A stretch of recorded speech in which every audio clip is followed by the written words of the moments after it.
రండి రండి రండి రండి రండి. ఎంతసేపు అని ఇక్కడే కూర్చోవాలి?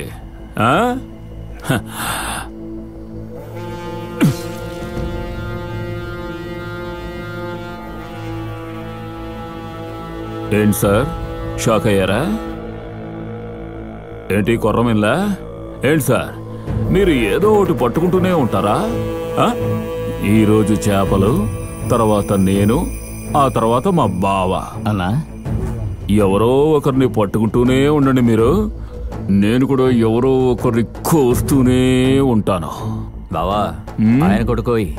ఏంటి సార్, మీ కొడుకు కోయమంటారా లేక మిమ్మల్ని వేసేయమంటారా? ఎక్కడికి వచ్చి ఎవరి మీద చేసుకుంటారు? ఏంటి తెగ రెచ్చిపోతున్నావు? కేసు పెట్టి చదువుకున్న తెలివి నువ్వు చూపించావు. పుట్టుకతో వచ్చిన బుద్ధిరా నాది. ఇంకో 2 రోజుల్లో మా మీద పెట్టిన కేసును వాపస్ తీసుకోలేదో వాదించడానికి వకీలు ఉండడు, కేసు పెట్టిన నువ్వు ఉండవు. మీ ఇద్దరిని లేపేస్తే అప్పుడు తెలుస్తుంది నాతో పెట్టుకుంటే ఎలా ఉంటుంది. పరబా.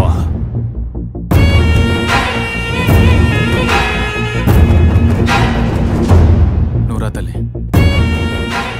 ఏంటన్నా వీడు బెదిరించే చోట మనం సంబంధాలు వచ్చి చూస్తున్నావా లేక మనం సంబంధాలు చూస్తున్న చోట వీడొచ్చి బెదిరిస్తున్నాడా? ఏమీ అర్థం కావడం లేదన్నా. ఇప్పుడు ఏం చేద్దామన్నా?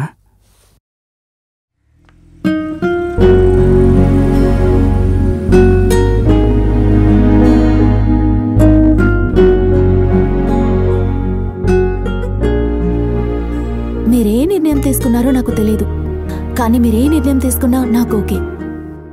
ఇది మీ చెల్లెలి జీవిత సమస్య. ఒక అన్నయ్యగా మీరు ఆలోచించడం కరెక్టే. అయితే నేననుకున్నట్టుగా ఈ పెళ్లి జరిగితే నాకు లభించిన సంతోషమైన జీవితం నా అన్నకి లభించేది. అది ఇప్పుడు జరుగుతుందో లేదో తెలియదు. నీలాగే మా అన్నయ్య కూడా చాలా మంచివాడు, నిజాయితీపరుడు. ఈ పెళ్లి జరగాలన్నయ్యా. ఎందుకంటే నువ్వు ఆశపడింది నీకు దక్కడం అనేది నాకు ముఖ్యం అన్నయ్య. అందుకని నీ మీద నేను ఒట్టేశాను.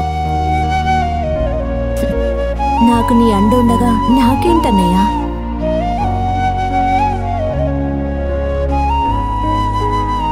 ఏదో వద్దంటున్నారండి. నేను వద్దడం లేదు సార్, కొంచెం దూరంగా ఉంటే మంచిదే కదా. రెండిటికి అర్థం ఒకటేనండి. ఆ ఆదికేశవ్ అనేవాడు ఏదో చిన్న తప్పు చేస్తే క్షమించి వదిలేసేవాడిని. తను తప్పించుకోవడం కోసం సొంత టపాసుల ఫ్యాక్టరీని పేల్చి 15 మందిని దారుణంగా చంపేశాడు, వాడి తల్లితో సహా. వాడు రాళ్లకోరి రంగ వ్యాపారం అనే పేరుతో పేలుడు మందిని ఎవరికి ఎందుకు అమ్ముతున్నారో తెలిసి అమ్ముతున్నారు, కేవలం డబ్బు కోసం. రాళ్లకోరి రంగాన్ని రెడ్ హ్యాండెడ్ గా పట్టుకున్న నేను ఈ ఆదికేశవును పట్టుకోలేకపోయాను. ఆ రోజు నేను రంగమూర్తి బార్కి రైడ్కి వెళ్ళింది టపాసులతో పేలుడు మందున్న లారీని పట్టుకోవడానికి. రంగమూర్తి వాళ్ళ మనుషులు వాళ్ళ కోసమే వెళ్ళాననుకుని నన్ను చంపబోయారు. అప్పుడే మీరు కాపాడారు.